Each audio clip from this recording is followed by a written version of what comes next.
تاعي ما نتبعوها بزاف، بصح دارني يرمو كي جيتي لهنا الجيج اللي ما على باليش طيحوا بزاف فيك، كملتيها انت طيحي فيهم، فهمتي؟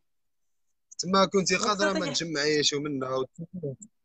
علاش وقتها درت في جيجي انا؟ ما وكاين طيحكش عباد بالعكس. يشوفوا النظره، كاين استقبلوك بيان. آه، سي بوطويل اولا استقبلوني ما شاء الله في جيجل، لكن انا عاتبت حاجه عليهم لانه جارتهم جارة جيجل. اولا انا عاتبت عليهم على كثير من الامور لصالحهم طبعا، لان ولايه جيجل عانت الكثير.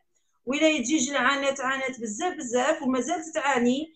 ولايه مازال. جيجل حتى فرق الموت اللي كانت اللي نشأها توفيق.